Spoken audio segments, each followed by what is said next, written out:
काफल मिन मार जाता ना मिन नानी yang कागर सल bola कागर सल yang itu pokok di mulut kecil यो जङ्गलमा जाने है घाँस काट्न मम्मी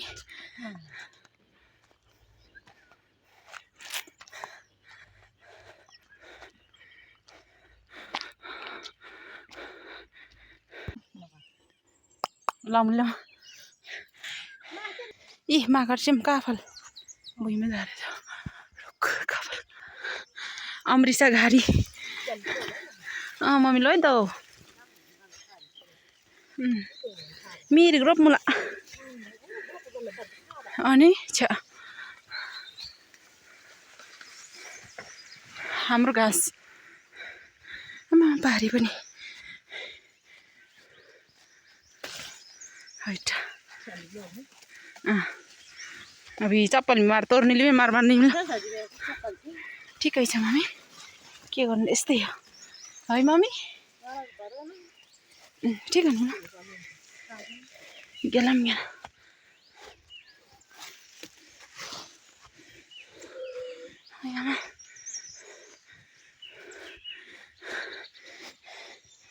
स्या स्या स्या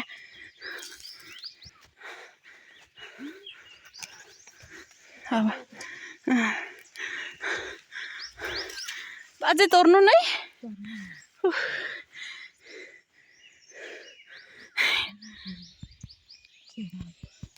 हाला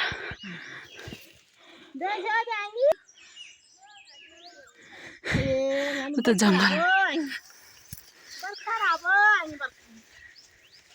ह्याप्पी हेर कि तोर मम्मी अझै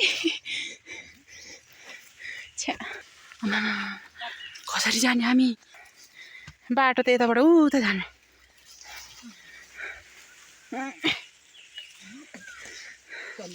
यस्तो त छ चिप्लो आमा पानी परेछ यहाँतिर त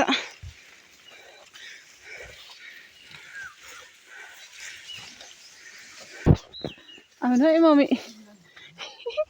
हाम्रो जङ्गल आइपुग्यो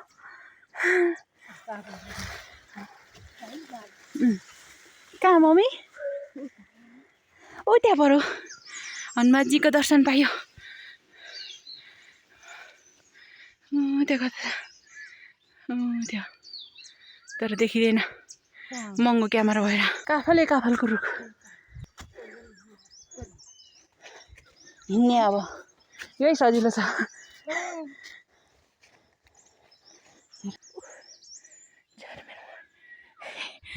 रोपाइ सबै हो अझै माथि जाने है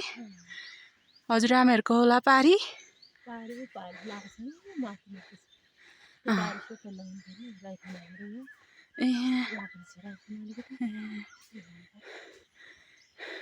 कसले लाउनु त्यो एउटा आन्टी छ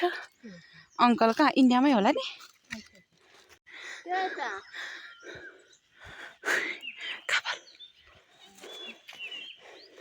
यहाँतिर चाहिँ पहिले काट्नु भयो मम्मी हुन्छ भोलि पर्सि यो उम्रिन्छ फेरि अब उम्रिँदैछ देख्नु पनि के मम्मी दालचिनीको बट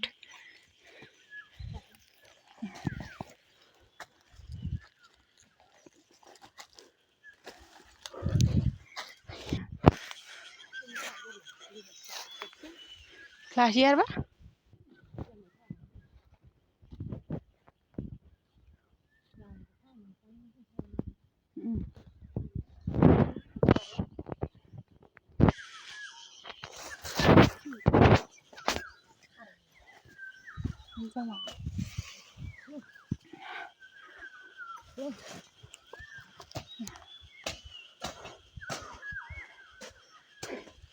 मोबाइल चाहिए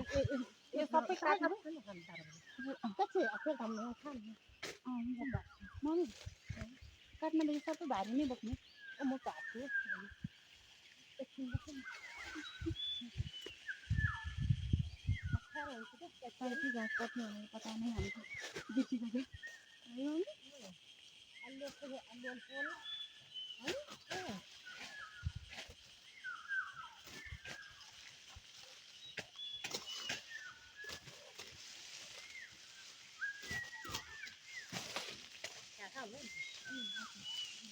मम्मी यसो गाडी जाऊ ल अमर जे थाहा त म भन्दिनँ होला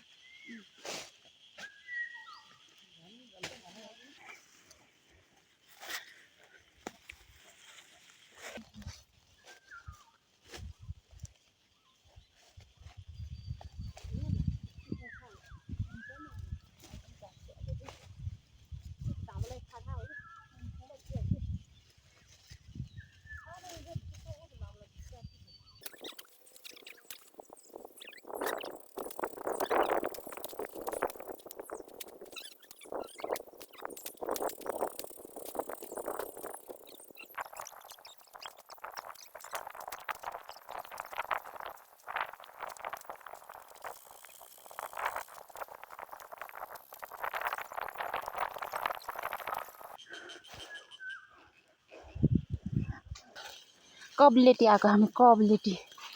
अनि पहिले बस्ने ठाउँमा यो उसमा त्यो बट्टमा हालेर राखेको देखेको थिएन नि रोकेको है किन रोकेको भने यस्तो फुलको लागि पहेँलो हुन्छ नि यस्तो फुल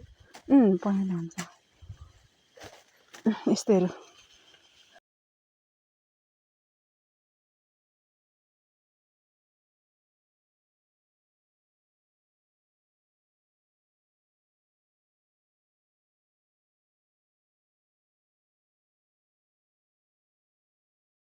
ठ्याक्क राङ्गोल नि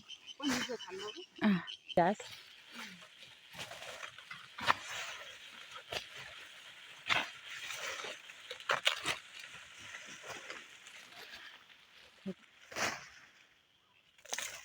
तर बानी गइसकेको छैन घाँस कति वर्ष भइसक्यो यस्तो घाँस नकाटेको अमृतको घाँस काट्ने यो सबै हामीले रोपेको है मम्मी वर्षै बित्यो यो घाँस यो त वर्षैपछि काट्छ नि यो घाँस त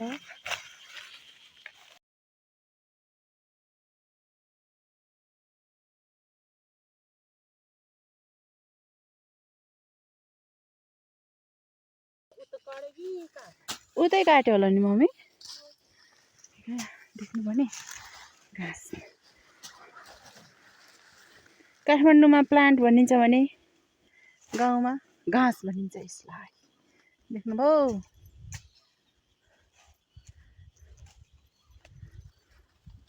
जङ्गलमा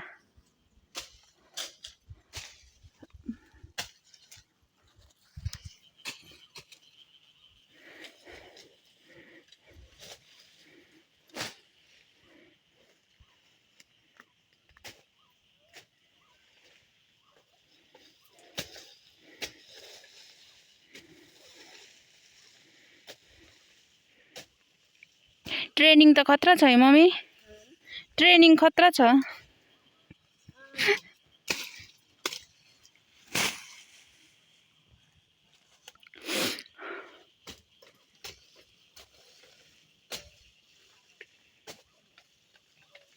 यस्तो काट्यो अनि पढ्न गयो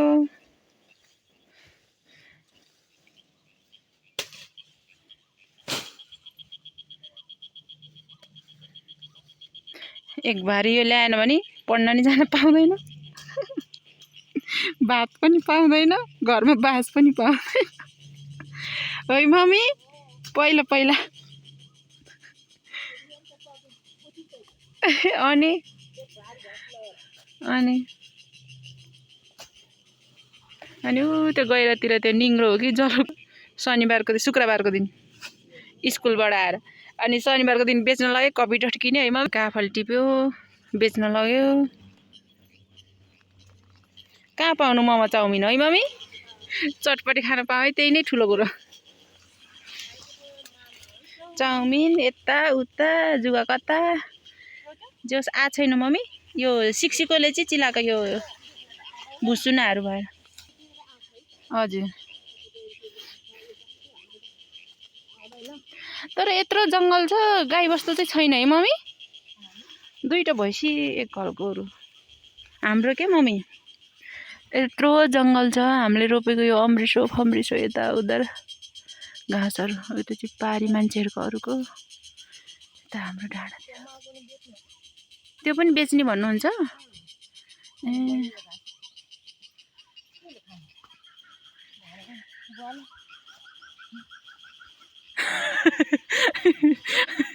दिनकै एक भारी मान्छेले खाने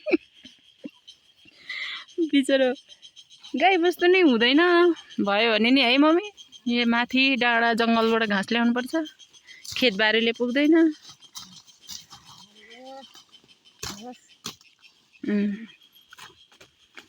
मम्मी हजुर र म त्यो चिलाउनेको रुख छ नि यो ठुलो यहाँ बसेर गफ हाँकेकै त्यो उसले मम्मी त्यो गुन्दी केले बुन्नुमा यहाँ एउटा छ नि एउटा धागो हुन्छ नि यतातिर त छैन त्यो लहराले बुन्न सिकाउनु भएको त्यो रुखमा कति वर्ष अगाडि मम्मी त्यो लगभग अहिले थिएन यो जङ्गल थियो सबै जसले गोरु चराउनु नि मिल्थ्यो अहिले चाहिँ मिल्दैन यहाँतिर किनकि घाँस रोपेको छ हजुर सानोमा घटेको नि 25-26 वर्ष अगाडि होला है 25-26 भने म भइसक्यो त्यस्तै त्यही 10 भन्दा नि 20 वर्ष अगाडि 20 वर्ष अगाडिमा यहाँतिर त्यतिखेर त आमामा गोरु पनि गाई गोरु पनि 15-20 वटा क्या मूल घरमा हुँदा अनि मम्मी र म चाहिँ मम्मीको पुच्छर थिएँ त्यतिखेर अहिले मेरो छोरी पुच्छर भए जस्तै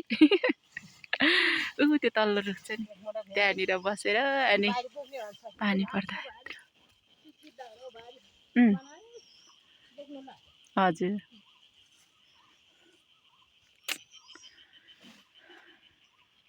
कति दुःख पायो अहिले पनि सुख पाउँदैन मम्मी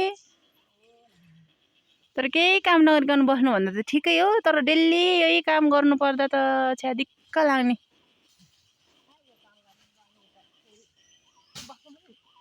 मन लाग्दैन हजुर तर डेली चाहिँ नहुनु पर्ने क्या अब गाई बस्तु छ गर्नै परिहाल्यो डेली अनि दिन रात वर्ष साल बितेको थाहा हुँदै मम्मी तर मैले कच्चा काट्ने कुरै कहाँ राखेँ थाहा छैन यस्तो पत्कर हो कि के भन्ने अब कता पुग्यो छैन भने तर हुन चाहिँ होला तर अलिअलि बिर्सियो क्या मैले कहाँ राखेँ यहीँ छ मम्मी कहाँ बिर्सिन्छु त अनि यार यसरी सफा पनि गर्नुपर्छ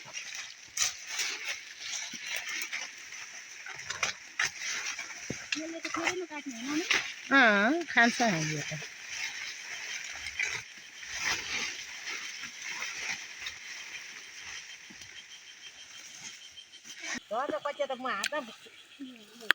खतरा होइन त हो निगाले घाँस यो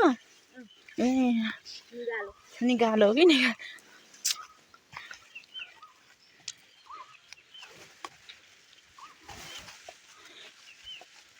यतातिर चाहिँ कच्चाले काट्ने लायकको रहेछ सानो सानो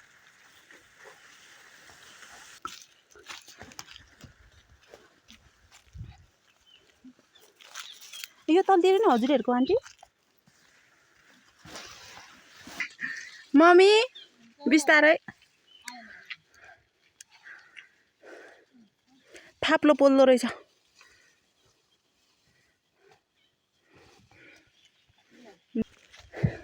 आउँदै हुनुहुन्छ हजुर लास्टै आन्टी यहीँ बिसाउने होला कि तल हजुर शाममा है बेलुका